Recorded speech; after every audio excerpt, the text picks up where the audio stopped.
Tonight, massive layoffs all across the federal government continue. This week, the White House sent out a memo that dramatically expands the president's efforts to scale back the federal workforce. And now those layoffs are hitting home. A former employee at the Veterans Health Care Systems of the Ozarks speaking out tonight after being terminated during the recent rounds of job cuts. He says his firing was unjust and politically motivated, despite what he says is an exemplary record. 5 News reporter Jose Carranza has the story you'll only see on 5 News. My wife woke me up at 5 o'clock in the morning and said, "Hey honey, I just saw this on the news. You might want to wake up to check." So I went to my government phone and there it was, that termination letter right there. Christopher Ford, a former Equal Employment Opportunity Specialist with the Veterans Health Care System of the Ozarks, dedicated over 13 years to federal service, 9 of those in the Air Force. On February 13th, that service came to a close, alongside 1,000 others across the Department of Veteran Affairs. Even my director, when he saw the notification, he was shocked.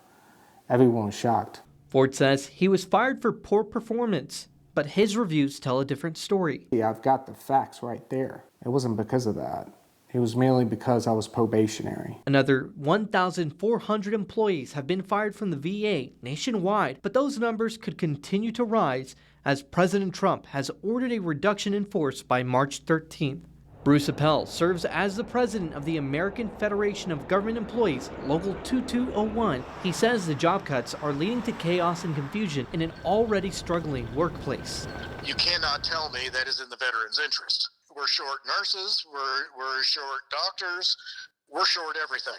It's a death spiral. The AFGE has been part of the coalition's taking their case to federal judges. On Thursday, California federal judge William H. Alsup granted a temporary restraining order halting terminations. For federal employees affected locally, AFGE Local 2201 says to call on your elected representatives. They need to know that in their district that they are having things happen that are hurting our veterans. For Ford, who says his work investigated wrongful termination, he claims there were many mistakes in the process, making him confident about his case, but worried about his peers. We're not at-will employees. You can't just fire us unless there's some type of performance issue. Hence why they're labeling all these notifications that are templates that mirror each other, that may deviate by 1 or 2 words, and they aren't even providing correct timelines. In Fayetteville, covering news where you live, Jose Carranza, 5 News.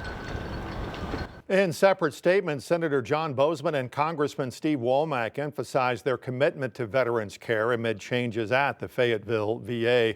Senator Boozman says it's important for the administration to prioritize transparency and careful consideration in these changes.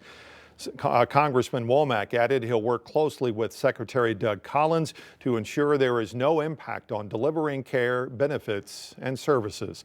Meanwhile, the Veterans Health Care System of the Ozarks says a smaller number of probationary staff were let go, but insists veteran services will remain unaffected. To read their full statements or hear more from the union president, head to our website, 5newsonline.com. Well, taking a look outside from our Slim Chickens camera, you can see it is a beautiful evening, but those winds are kicking up. You can see Old Glory flying beautifully off in the background there because of those winds. Those winds will continue for the next couple of hours, but as we start to get past sunset, that's when those winds will start to decrease. Because of those winds, we have a red flag warning in effect until around 7 o'clock this evening, just because those dry air conditions and the winds combined could lead to some fire danger that could spread rapidly, but thankfully it doesn't seem like we have too much in terms of that activity today. Winds right around the single digits to teens, and like I said, it'll continue to decrease. We have a big pattern change on the way for next week. We'll have more on that coming up in just a little bit. All right, Joshua, thanks. Tonight, a Fort Smith teen now facing 40 years in prison for shooting and killing a 15-year-old. Connor Castillo was sentenced today in the murder of 15-year-old Bailey Smith. A 12-year-old was also injured in that shooting.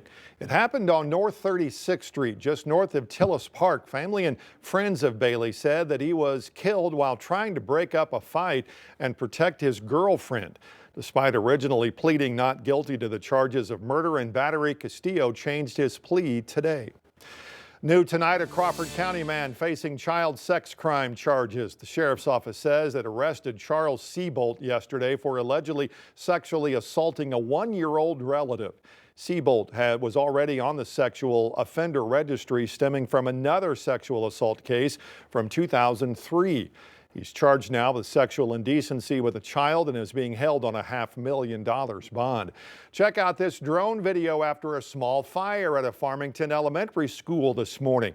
District says it happened on the roof at Jerry Pop Williams Elementary.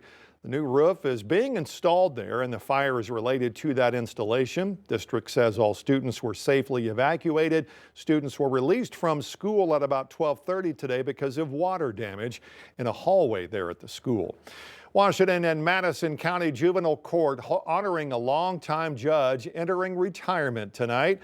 5 News reporter Lauren Spencer is live at the Washington County Courthouse to share with us the impact Judge Stacey Zimmerman has had on the 4th Judicial District. Lauren?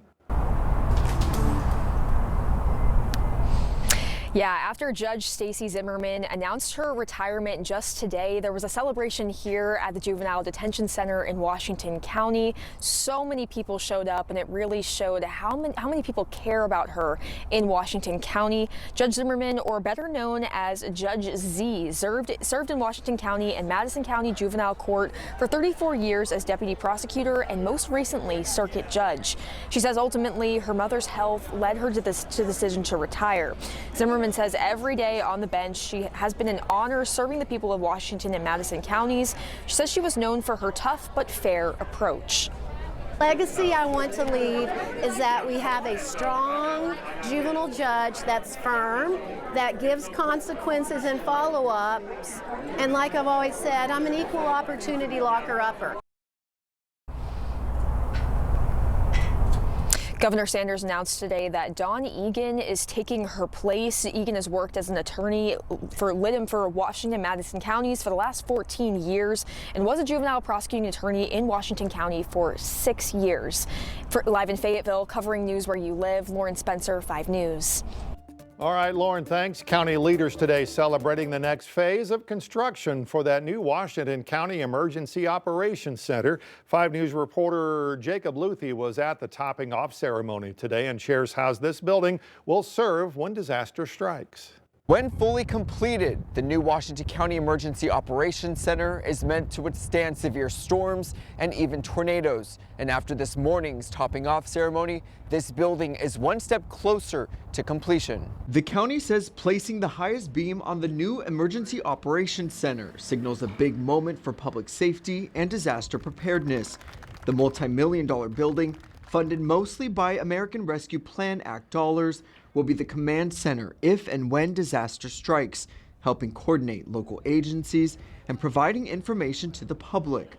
Emergency Management Director John Luther says the department has moved around the county many times over the years, and he says he's happy to finally have a place for the department to call home. We'll have the ability to be online during severe weather or other crisis. We'll be able to make decisions. We'll be able to collect information to best utilize the resources that are available to us, whether it be personnel or fire trucks, ambulances, backhoes, whatever the need may be. We'll know what we have and where it needs to go. Washington County Judge Patrick Deacon says that this project is both on time and under budget, with an expected completion date of fall of this year. In Washington County, covering news where you live, Jacob Luthi, 5 News. New at 6, exciting news for young soccer players in Northwest Arkansas. Ozark United FC and Sporting Arkansas expanding Youth Academy for the 2025-26 season. Program adds 6 boys academy teams covering ages 13 through 19. They'll compete in a new MLS Next competition tier. That expansion also includes new training platforms and participation in USL Academy Showcase events. Organizers say this marks a major milestone for elite soccer in this region. The MLS Next platform is the highest level of the youth game in the country. To have access to that in the state of Arkansas has been a dream for a lot of clubs for a long time. By the way, the teams will play alongside clubs from across the natural state, as well as Oklahoma and in Texas. The expansion gives local talent an elite pathway to college and pro level. Open tryouts are set for this spring with more information to come.